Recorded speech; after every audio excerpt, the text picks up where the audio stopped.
अस्सलाम वालेकुम दोस्तों। दोस्तों अॼु जो जेको असांजो टॉपिक आहे उहो आहे नसीम खरल।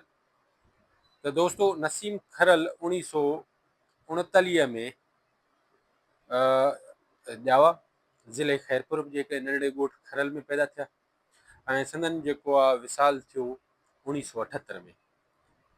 खेनि हिकु दुश्मनी में शहीद कयो वियो। माना सो संदसि कहाणियुनि जे मजमूअनि में शबनम शबनम कंवल कंवल, अखियूं आरसियूं, चोटरियूं दर, पहिरीं मुराद शामिल आहिनि।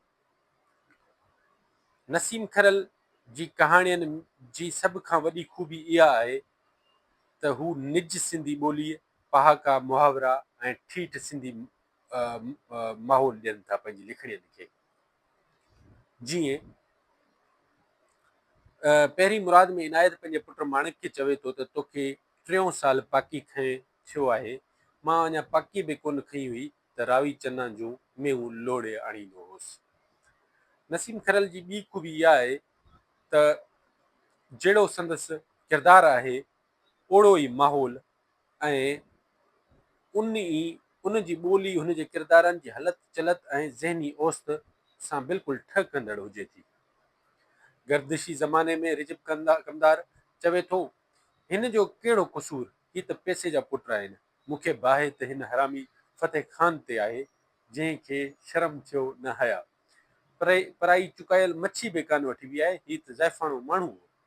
त दोस्तों इन में अगरि तव्हां ॾिसंदव त तव्हांखे महसूसु थींदो त इहा हिकिड़ी ॿोली के पढ़ियल लिखियल ते खणी न चइबो, हिकिड़ो कमदार जी ॿोली थी सघे थी। त ख़ैर उन जो ई उन्हनि जो जेको आहे पंहिंजो उन जेको माहौल, उन जा जेके अल्फाज़ आहिनि, उन जा लफ़्ज़ जेके आहिनि उहे उन जे ज़हनी औसत सां बिल्कुलु ई ठग कंदड़ आहिनि।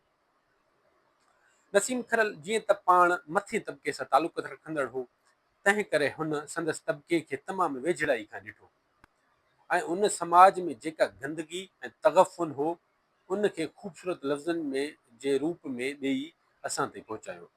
संदसि 3 मजमूआ छपियल आहिनि, दमी, चोटरियूं दर, शबनम शबनम, कंवल कंवल। अच्छा, ॿोली।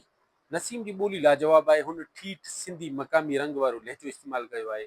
अफ़सानो पढ़ंदड़ ईअं वाक्य जो को हिसो आहे, पढ़ंदे ईअं जो वाक्य जो को हिसो हो। संदसि अफ़साने पहिरीं मुराद मां हिकिड़ो टुकड़ो हेठि ॾिजे थो।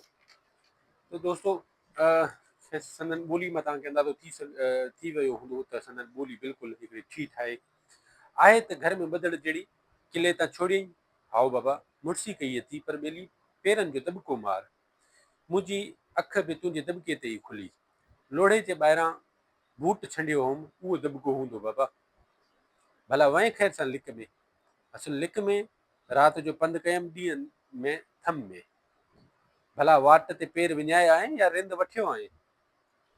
2-3 जायुनि ते अहिड़ियूं बुलटियूं हयूं अथमि जो भाॻिया पाण ई इंसाफ़ कंदा। त दोस्तों ही हिकु माना खणी चइजे हिकिड़ी चोर जी जेका ॿोली थी सघे थी, त संदन ॿोली हिकिड़ी माना उन्हनि जा लफ़्ज़, उन्हनि जा जेके आहिनि पंहिंजो बयानु करण जो स्टाइल वग़ैरह, इहो तव्हांखे लॻंदो त हिकिड़ो चोर जो ई आहे या कुझु अहिड़ो न। त इहो हिकिड़ो नसीम खरल जी लिखड़ियुनि में हिकिड़ो वॾो खणी चइजे त वॾो फन आहे। रोमांस जेको आहे संदसि केतिरा ई अफ़साना रोमांस सां भरपूर आहिनि। नसीम जो रोमानवी असलूब जिनसियात सां बि भरपूर आहे। किरदार नगारी। नसीम किरदारनि सां भरपूर इंसाफ़ कयो आहे। हुन संदनि ख़्वाहिशूं, हसरतूं, उमीदूं, नफ़सियाती कशमकश, उन्हनि जे अंदरि ऐं ॿाहिरि में तज़ाद जी तमामु सुहिणे नमूने सां अक्कासी कई आहे। डॉक्टर ग़ुलाम अली अलाह लिखे थो त खरल साहब हिन कहाणी ज़रिए हिकु तरफ़ सिंध जे समाजी ज़िंदगी जे हिकु नुक़्ते खे मौज़ू खयो आहे ऐं ॿिए तरफ़ लाशूरी तौरु सिंध जे तमदन जी क़दीम तारीख़ जो वर्क वरायो आहे। त दोस्तों ही हुयो असांजो नसीम खरल ते हिकु लेक्चर, ऐं उमेद तव्हांखे सम्झ आयो हूंदो, छाकाणि त नसीम खरल जी जेको आहे अगरि तव्हांखे अची वञे थो नसीम खरल जी जेको आहे न अदबी ख़िदमतनि जेको सुवालु अचे थो त पहिरियों उनजो ब्रीफ इंट्रोडक्शन ॾींदा, उनखां बाद में संदन लिखियल किताबनि ते हिकु नज़र फेराईंदा ऐं पोइ उन जी किताबनि जूं अदबी माना ख़ूबियूं खणी चइजे, संदन ॿोली, संदसि जेको आहे रोमांस, किरदार निगारी, इन्हनि सभिनी ते हिकिड़ो पंहिंजो ॾींदा, उनजो मिसाल ॾींदा। सो अहिड़े हिसाब सां हिकिड़ो तव्हांजो कॉम्प्रिहेंसिव जवाबु तयारु थी सघे थो। उमेद आहे तव्हांखे लेक्चर सम्झायो हूंदो। वरी मिलंदासीं ॿिए लेक्चर में। Thank U.